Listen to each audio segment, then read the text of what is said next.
사회와 국가의 기본 단위인 가정이 잘못되어지게 되면 결국 사회와 국가의 운명이 어떠하다고 하는 것은 우리가 불을 보듯이 번연히 알 수 있습니다.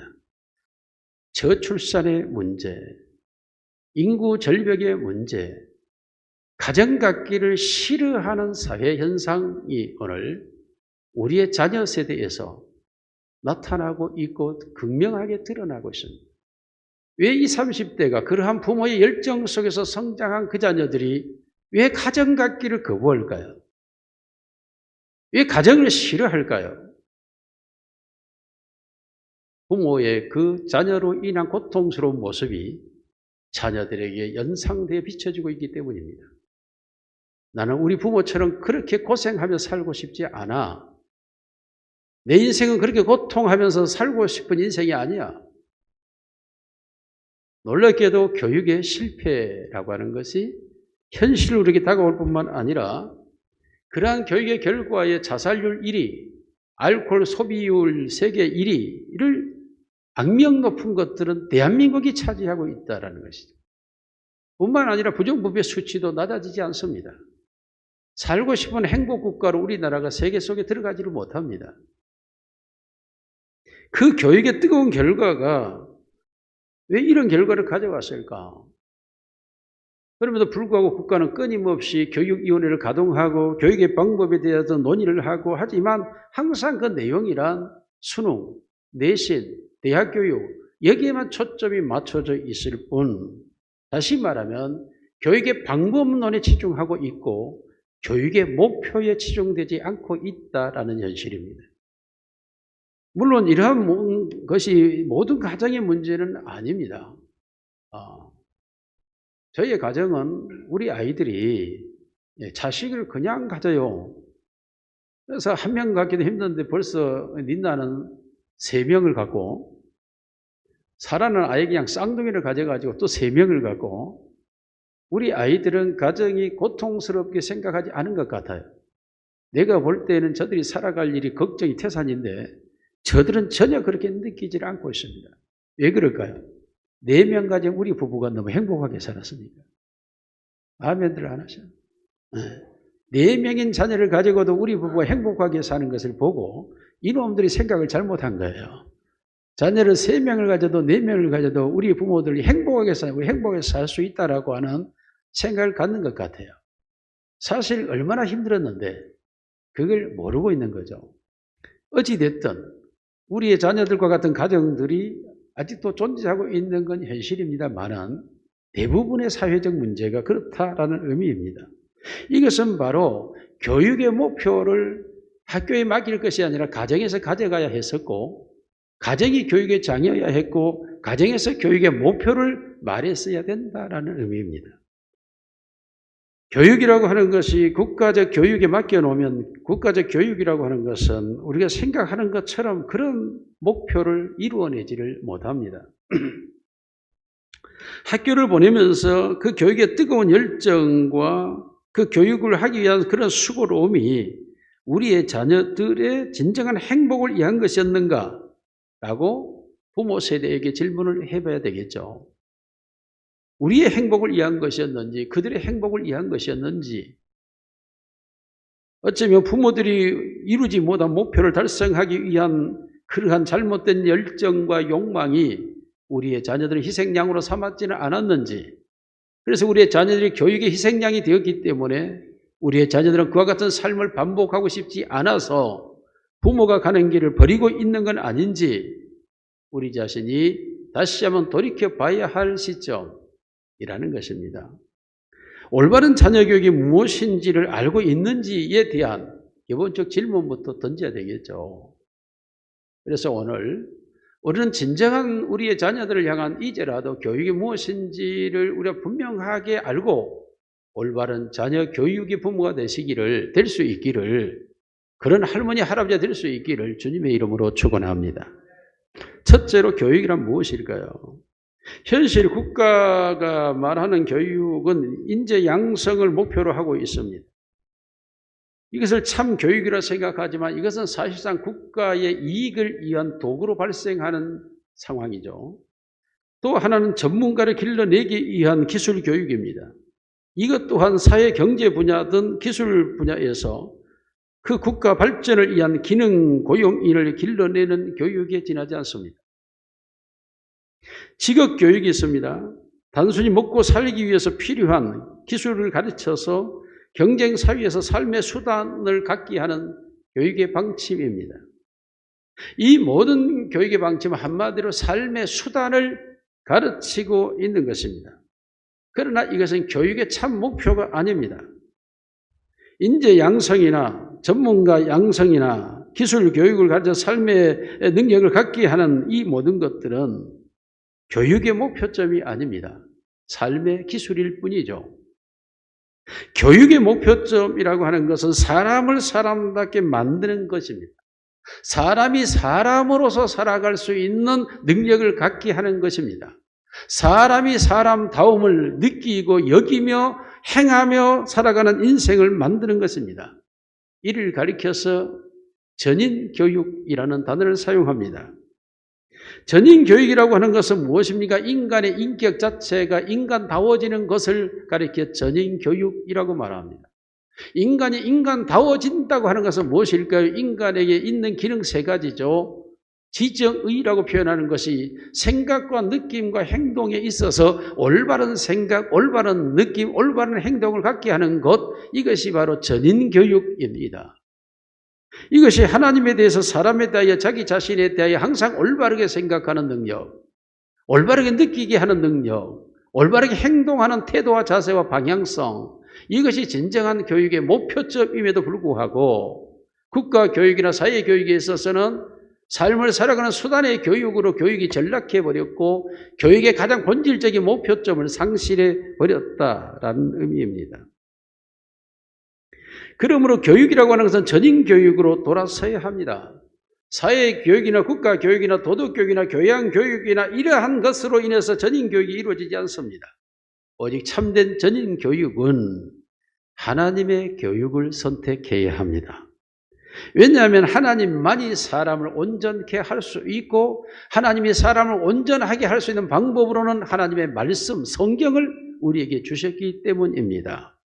오늘 보면 디모데서 3장 17절 하나님의 사람을 온전하게 하며 모든 일을 행하기에 온전하게 함, 모든 일을 행하는 일도 전인적으로 올바른 생각과 올바른 느낌과 올바른 행동 속에서 그 사람 자체도 모든 걸 사람답게 생각할 줄 알고 사람답게 느낄 줄 알고 사람답게 행동할 줄 아는 그러한 양성화된 인성을 길러주는 것, 이것이 교육이죠.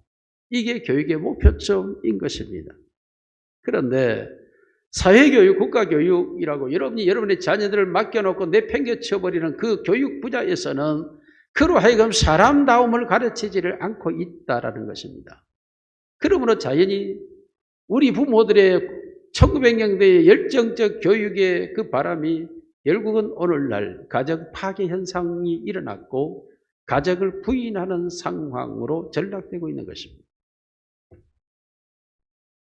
이렇게 여러분 우리의 자녀들을 올바르게 전인교육을 시키기 위해서 오늘 성경은 우리에게 이렇게 말하고 있죠. 교육의 내용입니다. 첫째, 교훈하라는 겁니다. 교훈. 자녀들에게 교훈하라. 학교에다 맡겨놓지 말고 부모들이 교훈하라는 겁니다. 여러분, 자녀는 하나님께서 우리에게 주신 기업, 재산이고 우리의 상급이라고 말하고 있습니다. 사실 자식은 우리에게 상급이고 우리의 재산이죠. 여러분, 우리의 삶 속에서 가장 힘들고 어려울 때 자녀를 바라보면서 새 힘을 얻고 이 자녀를 위해서 내가 더 마음을 고쳐먹고 이 자녀를 위하여서 부부가 서로 다짐을 하고 그렇게 살아가는 세월들이 많이 있지 않습니까? 바로 이것이 우리가 자녀들 때문에 행복해했고 즐거워했고 삶의 소망을 더 가졌고 더 삶을 열정적으로 살아가게 했던 그 모든 원동력과 그 힘은 자녀에게서 온 것 아닙니까? 그러므로 사실은 자녀는 우리에게 주신 놀라운 보이지 않는 재산이었고 우리를 살아가게 할 수 있는 놀라운 상급, 우리의 기쁨이었고 감격이었고 감사였죠. 이러한 상급과 재산을 어떻게 해야 할까? 바르게 해야만 올바른 재산이 될 수가 있겠죠. 모든 재산을, 돈을 관리를 잘해야 올바른 돈이 되고 올바른 재산이 되는 것처럼 우리의 자녀들을 바르게 해야 되는데 그것은 바로 교훈인데, 교훈이란 무엇입니까? 무엇이 옳은지 그른지에 대하여 말하는 것입니다. 무엇을 믿어야 될지, 무엇을 믿지 않아야 될지에 대하여 말해 줘야 합니다. 무엇을 행하고 무엇을 행하지 않아야 될지에 말하는 것입니다. 무엇을 듣고 무엇을 듣지 않아야 될지에 대해 말해 주는 것. 이것이 바로 교훈입니다. 그러므로 어린 자녀들은 지금 분별력이 전혀 없죠. 분별력이 없기 때문에 이 아이들에게 무엇을 해야 하고 하지 않아야 될지를 말해 줘야 하는 것입니다. 학교는 그걸 말하지 않습니다. 더구나 지금 시대의 학교는 인권이라 해가지고 더더구나 개인에 대하여 전혀 말을 하지 않습니다.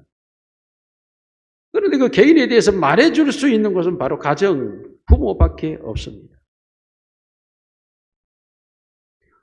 여러분, 이 세상의 모든 학문도, 그리고 사상도, 그리고 모든 책도, 그리고 모든 문화도 다 변합니다. 이 세상의 것들은 변하지 않는 것이 없습니다. 그러면 그 시대에 맞춰서 교육한다고 하면 시대가 지나가면 그 교육은 틀린 것이 되기 때문에 세상의 풍조를 따라 교육할 수 없다는 것이죠. 전통도 바뀌어지고 풍습도 바뀌어지는 것입니다. 그러므로 전통을 고수하라, 풍습을 유지하라라고 하는 이것만 가지고 교훈의 자료가 되지 않습니다. 우리가 잘 아는 요즘 인기를 갖고 있는 트로트 가요로 대부분 많은 사람이 누르거든요. 고전을 노래했던 사람들이 트로트로 돌아오지 않습니까? 시대마다 바뀌어진다라는 거죠. 그러나 바뀌어지지 않는 것만이 진정한 인간을 만들 수 있는 교훈의 내용이 됩니다. 그러므로 진정한 교훈의 내용은 뭐냐? 하나님의 말씀인 줄로 믿습니다. 하나님의 말씀은 수천 년이 지나도 변하지 않습니다. 지금 어떤 시대와 어떤 세태의 변화가 와도 말씀은 변하지 않습니다. 그리고 어떤 상황과 어떤 환경과 어떤 여건에서도 하나님의 말씀은 가장 적용할 때 지혜로운 방식이 됩니다. 그러므로 하나님의 말씀만이 진정한 사람을 사람답게, 사람이 하나님과 인간과 사회와 자기 자신과 물질에 관계되어 적용할 때 가장 올바르게 적용할 수 있는 교훈, 하나님의 말씀인 줄로 믿습니다. 그러므로 성경을 끊임없이 가르쳐 줘야 되고 성경을 말해 줘야 하는 것입니다. 그래서 하나님께서 인간에게 이 교훈을 줄 때 이 성경을 주면서 문서화시켰습니다. 문자화했다는 것이죠. 이 성경이 기록되던 당시에는 인쇄술도 없었습니다. 문자가 발달되지도 않았습니다. 아니, 문자가 세계적으로 통용될 수 있을 가능성도 100% 불가능한 시대였습니다. 그러나 하나님은 문자로 이 말씀을 인간에게 주었습니다. 우리가 훗날 돌아보니까 말씀보다 더 명확하고 분명하고 그리고 역사성을 보존할 수 있는 건 없습니다. 하나님은 문자로 자신의 뜻을 인간이 살아가게 하되 행복할 수 있는 내용을 말씀으로 우리에게 주신 것입니다. 그러므로 말씀은 말해야 되고 말씀은 가르쳐야 되고, 할렐루야. 하나님의 말씀만이 우리 인간에게 가장 정확한 교훈이 될 수 있기 때문에 하나님의 말씀으로 말해야 합니다. 이것이 바로 우리에게 가장 중요한 내용이죠. 물론 여러 가지 수많은 사례들이 존재하고 있지만 그러나 말씀으로 가르치는 것이 가장 중요하죠. 우리가 하나님의 말씀대로 우리 아이들에게 교훈할 때 우리의 삶 속에서 일어나는 모든 문제가 해결되는 능력이 되는 줄로 믿습니다. 뿐만 아니라 오늘 성경은 책망하라고 말합니다. 책망하라고 하는 말은 지적하다라는 뜻입니다. 잘못된 것이 어디에서 잘못되었는지를 찝어주는 겁니다. 이게 책망입니다.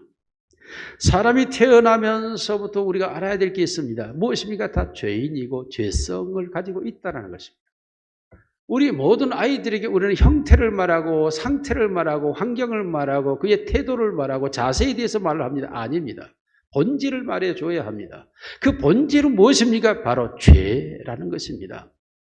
우리 모두가 하나님과 사람과의 관계, 물질과 자신과의 관계에서 실패하는 이유가 무엇입니까? 죄 때문입니다.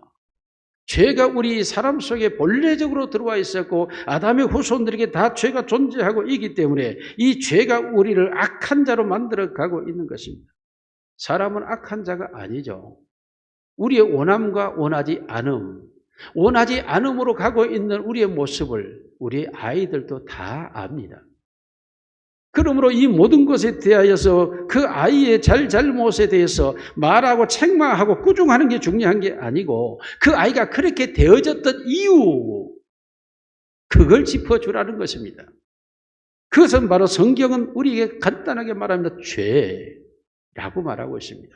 죄가 우리 안에서 유혹과 충동을 일으켜서 우리가 그 순간 그 유혹과 충동에 의해서 분노와 혹은 좌절이 혹은 혈기와 혹은 위축이 우리 안에서 나타남으로써 보여지는 태도와 자세와 형태인 것입니다. 그러므로 이 모든 것을 정확히 깨닫게 해줘야 된다는 것이 무엇보다 중요하죠. 죄가 우리 안에서 너가 원하지 않는 것을 하게 하는 그것은 바로 죄라고 하는 것을 타인화시켜줘야 합니다. 너가 아니고 너 안에 거하는 죄가 너로 하여금 그렇게 말하게 했고 행동하게 했고 그렇게 순간적으로 일으키게 했다. 그러므로 그 죄는 하나님께 용서를 받고 너가 그 악한 일을 해서 하나님 용서해 주시고 이제는 너가 원하는 것을 할 수 있는 능력을 길러야 된다. 라고 말해야 됩니다. 우리 모두가 하나님과 사람과 물질과 자기 자신에 대하여 그러한 잘못된 생각을 갖고 싶지 않고 그런 잘못된 행동을 하기를 원하지 않고 그러한 태도로 살아가기 원하지 않는 건 우리 모든 인간의 마음 속에 내재되어 있는 하나님의 형상과 모양입니다. 그런데 그 하나님의 형상과 모양대로 우리를 살지 못하게 하는 건 죄입니다. 그러므로 우리가 책망해야 할 것은 사람이 아니고 죄. 그래서 우리가 죄를 미워하되 사람은 미워하지 마라. 이 말은 유럽에서 나오는 속담이지만 너무 명료한 책망입니다. 죄를 타인화시켜줘야 됩니다. 그렇지 않으면 내가 계속 잘못한 것으로 경험되어지는 것이 자존감의 상처와 그리고 이축과 그리고 좌절과 절망 속에 나를 포기하게 만드는 것입니다.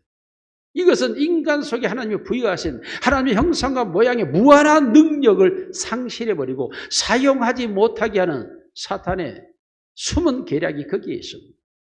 그러므로 우리가 책망할 때 그 아이를 책망하는 것이 아닙니다. 그 아이 속에서 그 아이로 하여금 행하게 하는 죄를 책망해야 하고 그 아이로 하여금 너가 진정 원하는 것 그것을 행하도록 해주는 것이 더 중요하다는 것입니다. 이것을 아이에게는 우리가 용서라는 느낌을 갖게 해주는 것이 매우 필요합니다. 이게 책망이에요. 세 번째로 바르게 함입니다. 여러분, 바르게 한다고 하는 것은 어떤 잘못된 걸 고쳐 방향을 새롭게 하다라는 뜻을 가지고 있죠. 이 바르게 하다 하는 말은 어떻게 고칠 것인가를 제대로 말해주고 바른 길로 돌아가도록 해야 하는 것입니다. 그러면 우리가 바른 길로 돌아가게 하는 건 어떤 의미일까요? 방법은 그 아이에게 꿈과 비전을 심어주면 됩니다. 사람이 바르게 가는 것은 자기가 좋아하는 것을 찾았고 그 좋아하는 것을 향하여 달려갈 때 사람은 바르게 가게 돼 있어요. 그러므로 자신의 비전, 자신의 꿈, 내가 이루어야 될 목표점, 내가 가져야 될 것 이것을 가졌다면 이 아이는 그 길을 향하여 줄기차게 달려가요. 줄기차게. 그게 바른 길이에요. 여러분, 제가 얘기했죠. 제가 18살 때까지 이 바른 길을 찾지 못했죠. 그리고 사고를 만났고 그때 하나님 바른 받았는데 그때부터 내가 바른 길을 걷기 시작할 때 세상이 보이지를 않았어요. 제가 얘기했죠. 저는 80년대, 90년대 대중가요를 모릅니다. 들어본 적이 없어요. 들어본 적이. 20년 동안 이 사회가 가지고 있는 문화의 외계인이에요, 저는. 오직 성경과 기도와 찬송과 신학과 예배 속에 빠져서 20, 30년 세월을 살았어요. 내가 그렇게 좋아했던 유행가, 정말로 잘 모른다니까요. 그렇게 좋아했던 친구들 모른다니까요. 사람이 비전과 꿈이 딱 바뀌어지면 그 비전과 꿈을 따라 사람은 달려가게 돼요. 오직 그 길만을 향하여 가기 때문에 다른 게 보이지를 않는다고요. 그러므로 바르게 한다고 하는 말은 그가 가야 할 길을 가게 해주는 것, 그가 할 수 있는 일을 하게 해주는 것. 다시 말해 우리의 자녀들이 가장 잘할 수 있고 좋아하는 게 무엇인가를 찾아서 그것을 하게 해줘야 돼요. 수학 못한 놈에게 수학 못한다고 때리고 있으면 안 돼요. 수학을 못하면 국어는 잘하는지를 봐야 되죠. 그 국어 잘하면 국어 잘하게 해주면 돼요. 그 국어도 못한다. 수학도 국어도 다 못해요. 그래요? 그럼 기계를 갖다 줘봐요. 기계를 잘 만지면 그거 하게 하면 돼요. 기계도 잘 못 만져요. 근데 얘가 사람 좋아해요. 그러면 비즈니스맨으로 가면 돼요. 얼마나 비즈니스맨이 중요합니까? 요즘은. 이런 사람 친화력이 있는 사람들, 이런 사람들 유튜버들이 돈을 얼마나 잘 많이 버는지 모르죠, 지금. 우리 교회는 유튜버가 한 명도 없더라고요. 유튜버가 얼마나 돈을 많이 버는지. 예. 또한 요즘 뭐 보험, 또한 자동차 판매, 이런 판매 왕들이 얼마나 돈을 많이 버는지. 우리 사돈 어른이 그 남편은 뭐 다른 국가직이었지만 이 아내는 그 일을 해가지고 보험 왕이 돼가지고 한 달에 1,000만 원씩 봐, 1,000만 원씩. 여자가. 나이가 지금 70이 다 됐는데 한 달에 1,000만 원씩 돈을 받아요. 강남에서 그것도. 이게 학교를 나온 게 없어요. 근데 사람과의 관계를 그렇게 잘해요. 사람과의 관계. 그건 정말 내가 봐도 내가 목사지만 어쩌면 저렇게 사람에게 그냥 스스럼 없이 전혀 그냥 한 100년 만난 친구처럼 처음 만난 사람에게 할렐루야. 그런 능력 좀 받으시기를 저를 축원합니다. 교회에 그런 능력 있는 사람은 전도가 잘 되거든. 전도. 근데 우리 교인들은 나 닮아갖고 낯선 사람에게 친근하기를 못해요, 이게. 그러면 전도를 못하는 거예요, 이게. 바른 길로 가게 한다고 하는 것, 그것은 그가 가야 할 길, 그가 해야 할 하나님이 주신 그의 사명, 그 길로 가게 되면 이 사람 변함이 없어요. 그러므로 오직 하나님의 말씀을 따라 인생의 바른 길을 가게 하는 것이 참된 교육인 줄로 믿습니다. 마지막 네 번째로 지속적으로 교육하라. 의로 교육하라. 지속적으로 계속 말해야 되죠. 어떤 것을 거짓말을 해서 안 된다. 도둑질해서는 안 된다. 남과 싸워서는 안 된다. 항상 선하게 살아야 된다. 항상 정직해야 된다. 항상 저희 어머니가 하는 말씀이에요. 어머니가 싸우지 마라. 정직해라. 선해라. 착해라. 약한 사람 보면 도와줘라. 그래서 어려서 제가 학교 다닐 때 가장 많이 했던 일을 생각해 보면 남이 리어카에다 짐 싣고 올라가면 우리 그 마을이 올라가는 길이거든. 항상 그 밀어주는 일을 그렇게 많이 했던 것 같아요. 뒤에서 밀어주는 일. 지금도 밀어주는 일은 잘해요. 그래서. 네. 항상 어머니가 그거 보면 해라. 어른들 보면 인사해라. 항상 길 가다 어른들이 얼마나 많이 만나요, 아침에. 그러면 인사하는 거. 네. 항상 하는 말. 지속적으로 우리가 자녀들에게 예수 믿어라, 교회 가라, 성경 읽어라, 하나님께 기도해라, 말씀대로 순종해라. 항상 만나면 전화하면 교회 갔다 왔냐, 은혜 받았냐, 그래 말씀이 어떤 말씀이 은혜가 됐냐. 변함없는 지속적으로 신앙교육 해야 되죠. 지속적으로. 오늘 하나님께서 우리에게 교육이라는 게 무엇인가를 분명하게 말씀하고 있어요. 교훈과 책망과 바르게 함과 의로 교육함. 그리하여 우리의 자녀들이 이 세상에서 온전한 사람, 전인적인 인격을 갖춘 사람으로 살아갈 수 있기를 주님의 이름으로 축원합니다.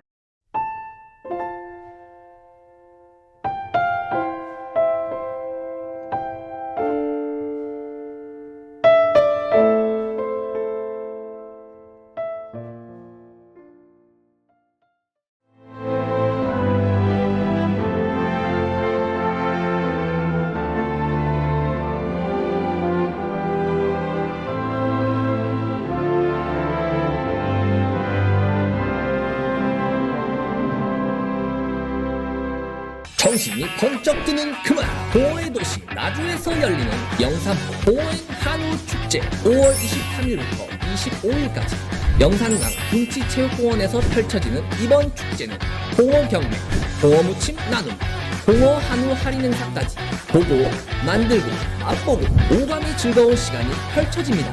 현진우, 현수, 장민우 특급 가수들과 함께한 무대는 더욱 뜨겁게 홍어에 강렬하고 잊을 수 없는 알싸한 매력을 느껴보세요. 아, 이번에는 한우 축제도 함께 진행된다고.